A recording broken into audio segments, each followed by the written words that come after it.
Welcome back to the Backseat Startup Podcast, where we give unsolicited advice to strangers on the internet. Today I'm joined by Ken Vermeille, founder of Vermillion Sky, a product studio specializing in strategy, design, and development. Ken, thank you so much for being on the show. Thank you, Luke, for having me on the show. Can you talk a little? Sorry, I didn't mean to interrupt you. I have you introduce yourself a little bit beyond that and tell us a little bit about Vermillion Sky? Absolutely. So I'm Ken. I've been doing product design, development, strategy for about 13, 14 years. I'm a little bit old, but luckily it doesn't show too well, which is awesome on my side. Essentially, we help startups build, manage, and grow their mobile and web applications. Our forte is really mobile apps and ensuring that we can build cross-platform at the same time and launch at the same time, and just ensure that your app makes sense, right? We want it to make dollars and cents, and so we work with you to ensure that you're going on that path. Mm-hmm. And what's the proportion of first builds versus rebuilds that you do for your clients? So the interesting thing is I think like 90% of our clients are people who hired somebody, it didn't really work out, and luckily they were able to get some type of traction initially, and they wanted to move towards a more traditional team and development flow. And so a lot of the times they come in with something, we look at it, and we kind of cringe a little bit. But it's important for that initial build to be out there, because building something, period, is an accomplishment.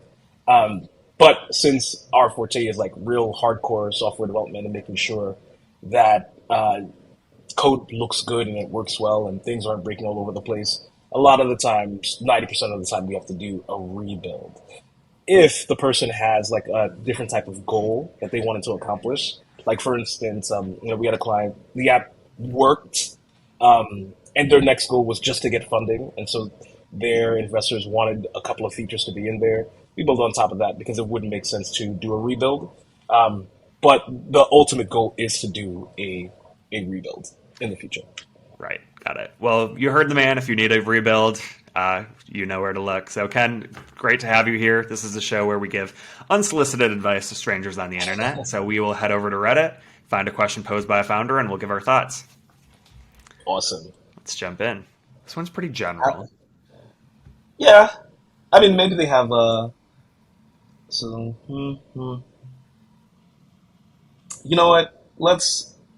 That's super general, but maybe I can... We can riff on it a bit. Yeah. All right. So the product market fit. Okay. How to do a product market fit of your product. So I get a lot of ideas, and while researching on that idea, I usually check if this is already present. If so, what gaps can I fill using my product? The only thing that comes to my mind about product market fit is surveys and interviews. But 1, why would people take up my survey or interview?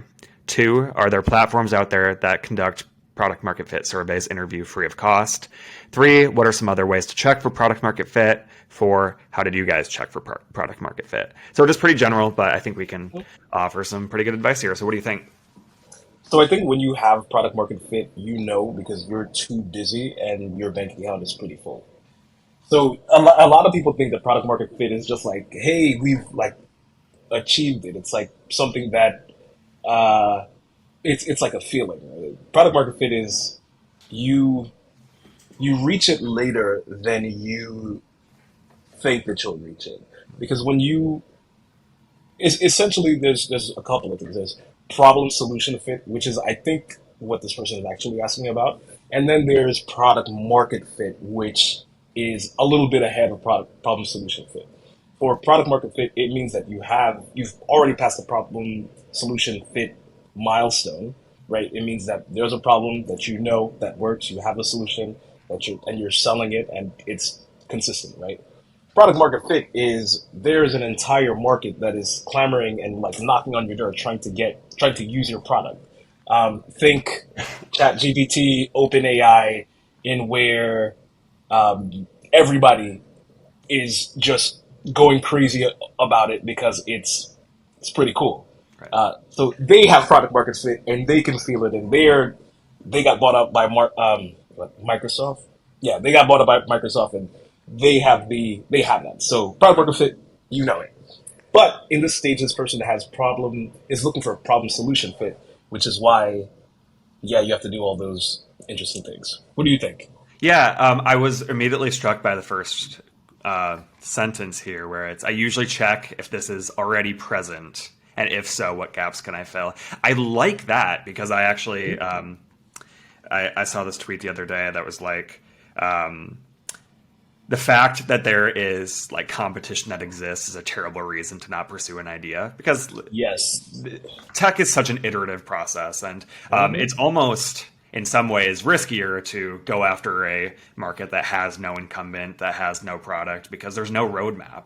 Oh yeah. So I was impressed, I guess, at the beginning of this that they're actually looking that way. But I'd like to hear your general thoughts of, going after a market where you would be the kind of first pioneer in the space versus going after something that a product exists but has a lot of room for improvement. So if you're gonna do like a blue sky strategy, it there are not a lot of blue sky, or is it blue ocean? It's one of those. I read one of the books. But if you're gonna go, oh, it's okay.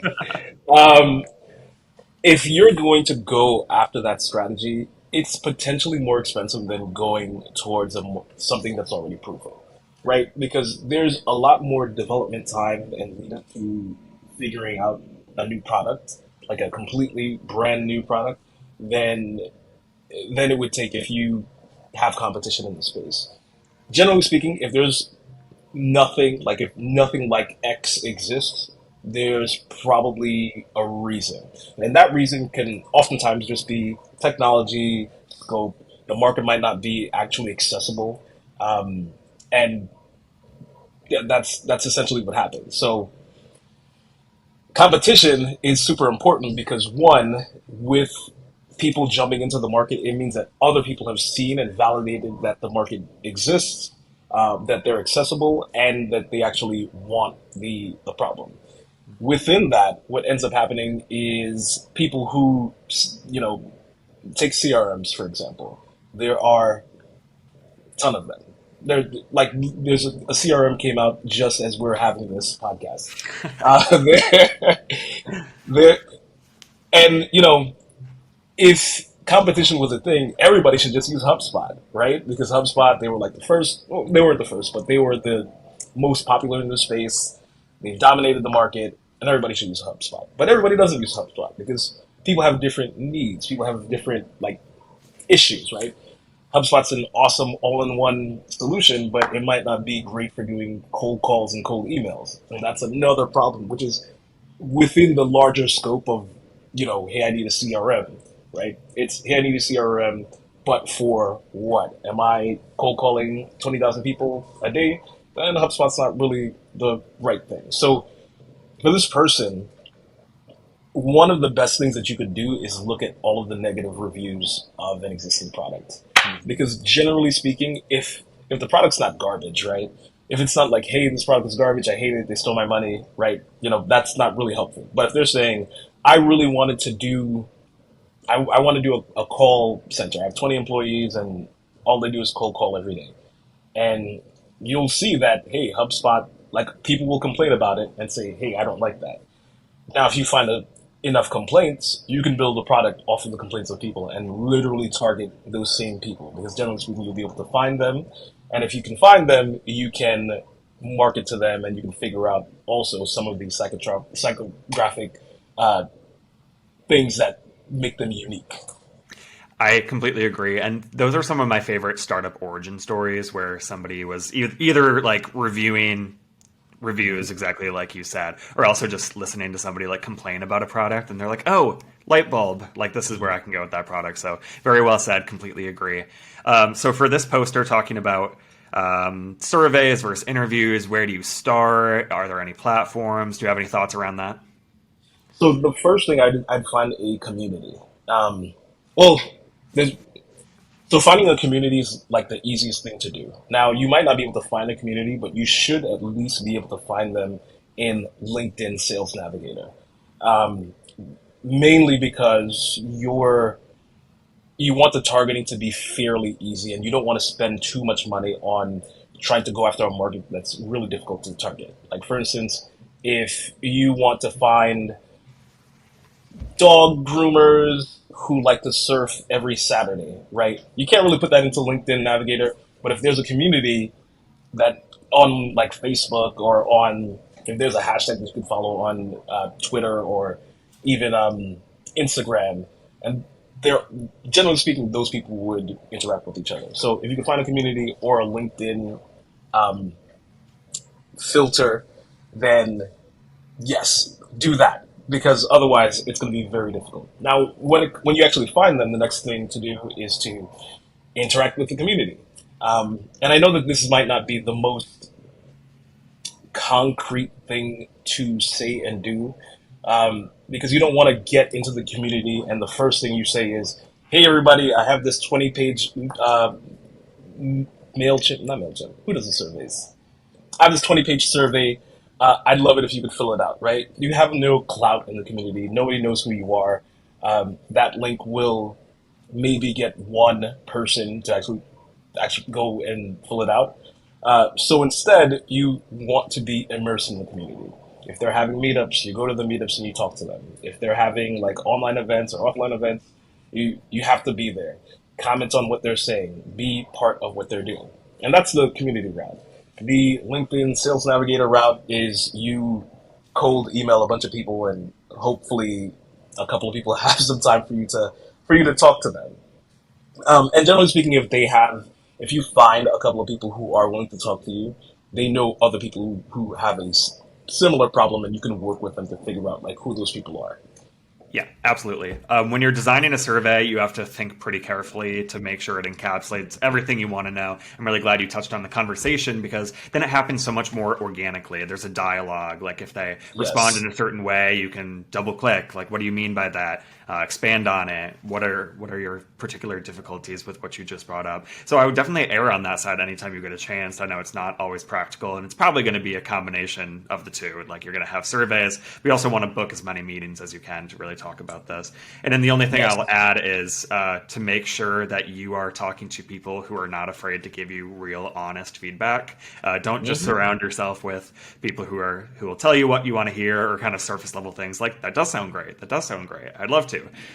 Like, really, dig deeper. Would they pay for it if that's the direction you're headed? What hangups do they have with it? What would prevent them from moving forward with it, using it, anything like that? So that's the only thing I would add to your very good point. Oh yeah. I mean, asking them if they would.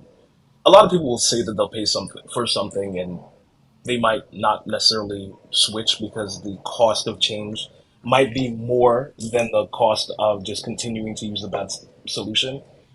For example, again, back to the CRM issue, right? If you have a database of like 2 million people, it's going to be very difficult for you to switch over. So part of your product and service might also be, hey, we are also going to cover this cost of change, or we'll have somebody manually deal with that cost of change for you so that you can use our product. Yeah, absolutely. Well, I think that's great advice. You're welcome for the unsolicited advice to this poster. Ken, it was great having you on. How can listeners connect with you? You can contact me on LinkedIn or on Twitter as Ken Vermeille. You could also just search for Ken Vermeille. I'm on the Google. You could also reach out to go to vermillionsky.com. And if you have any product ideas or anything that you just want to discuss, like you have an idea, we'll work with you, right? A lot of the times, sometimes people don't know what is possible. Like a founder might have this really awesome idea, and they might not know what the next step is. And so I and my team will essentially point you to the right direction. Even if you might not work with us, it's important, at least for me, to keep pushing entrepreneurial culture in the world, because I enjoy it and I want other people to enjoy it as well. Yeah, I will echo that. I was actually just picking Ken's brain before we hopped onto the recording. So use him as a resource. Check out Vermillion Sky if you're thinking about a build or a rebuild. He's an excellent resource. Ken, thank you again so much for being on the show, and we'll talk soon. Thank you. Excellent talking. The Backseat Startup Podcast is brought to you by Startup Founder Daily, a media company focused on early-stage companies. To learn more or apply to be featured for free, head over to startupfounderdaily.com. You can find the link in the description below.